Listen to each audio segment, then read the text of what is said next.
आज हम करेंगे राजस्थान की मृदा का अध्ययन। राजस्थान की मृदा का अध्ययन कहलाता है पेडालॉजी। राजस्थान में मिट्टियों का वर्गीकरण निम्न प्रकार से है। मिट्टियों में सर्वाधिक विषमता होती है। सर्वप्रथम हम देखेंगे मरुस्थलीय मृदा।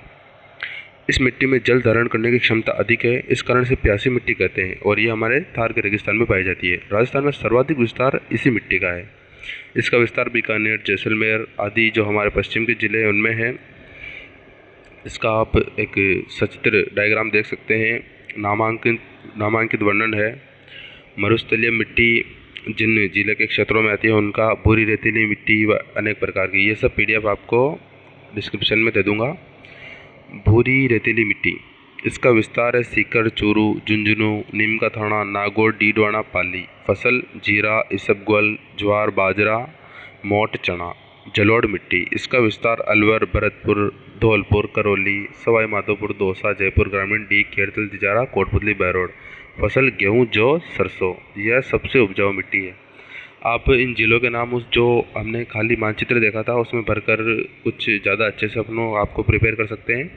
लाल पीली मिट्टी, इसका विस्तार है हमारे अजमेर, टोंक, सवाई माधोपुर और करौली में। मुख्य फसल है मूंगफली। मध्यम काली मिट्टी, मध्यम काली मिट्टी का विस्तार हमारे हाड़ौती क्षेत्र में है। इसकी जो प्रमुख फसलें हैं वो है कपास, सोयाबीन, गन्ना इत्यादि। पर्वतीय मिट्टी का विस्तार अजमेर, राजसमंद, सिरोही, उदयपुर की तरफ है। प्रमुख फसल इसकी मक्का है। लवणीय मिट्टी, इसका विस्तार जालौर, सांचौर, सिरोही, श्रीगंगानगर, हनुमानगढ़ की तरफ है। फसल मुख्य अमरूद, आंवला। राजस्थान कृषि विभाग के अनुसार राजस्थान की मिट्टियों को 14 भागों में बांटा गया है। मरुस्थलीय मिट्टी, संपूर्ण मरुस्थलीय जिले, कैल्सी ब्राउन मरुस्थलीय मिट्टी, बीकानेर, जैसलमेर, मरुस्थलीय बलुका स्तूप, रेवरिना मिट्टी, श्रीगंगानगर, सिरोजम मिट्टी, श्रीगंगानगर, जिप्सीफेरम मिट्टी, बीकानेर, कैल्सी ब्राउन मिट्टी, सीकर, चूरू, झुंझुनू, नीम का थाना, नागौर, डिडोना, पाली। नवीन जलोढ़ मिट्टी, अलवर, भरतपुर, धौलपुर, करौली, सवाई माधोपुर, कोटपुतली, बहरोड, खेड़तल, तिजारा, जयपुर ग्रामीण। पीली भूरी मिट्टी, अजमेर, टोंक, सवाई माधोपुर, करौली। नवीन भूरी मिट्टी, अजमेर, भीलवाड़ा आदि की तरफ है। बाकी सब तरह की मिट्टी आप हमारे दिए हुए PDF में पढ़ सकते हो। वैज्ञानिक आधार पर मिट्टियों का वर्गीकरण, इस मानचित्र के माध्यम से आप हर सभी जिलों में हमारा जो भी मिट्टी का वितरण है वैज्ञानिक नाम के आधार पर, उसे आप समझ सकते हो। एक बार जो PDF है उसे डाउनलोड कर लें, उसे एक बार धीरे से पढ़ें। ये 5 मिनट की क्लास है, इसे देखें। आपका जो मिट्टी का टॉपिक है उससे कोई भी क्वेश्चन बाहर नहीं जाने वाला।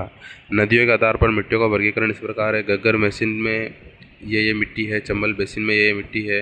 और ये हमारा जो नदियों का जो डायग्राम है कि कौन सी नदी कहाँ से गुजर रही है, तो उस हिसाब से हम पता लगा सकते हैं कि किस जगह कौन सी मिट्टी पाई जाती है। काफ़ी डिटेल में बताया हुआ है। और मृदा की जो कुछ मुख्य समस्याएं हैं वो इस प्रकार है। एक वायु अपरदन होता है, जो कि मतलब वायु से मृदा का एक जगह से हट के दूसरी जगह पहुंचना, उसका अपरदन कहलाता है। यह अपरदन किसी प्रकार हो सकता है, ये सभी थ्योरी आप PDF में पढ़ लीजिएगा।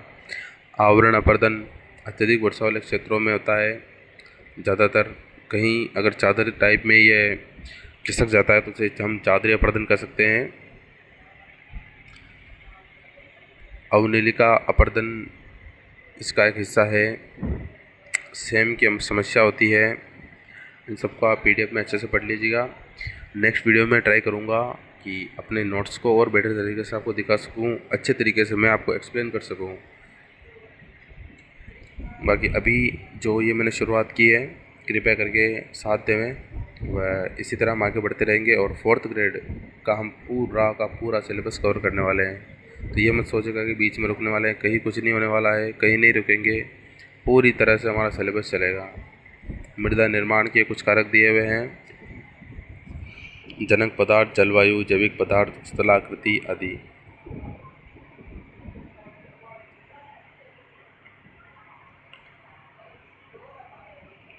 मृदा काफ़ी अच्छा टॉपिक है। अगर आप इसे अच्छे से पढ़ेंगे तो काफ़ी नंबर दिलाएगा।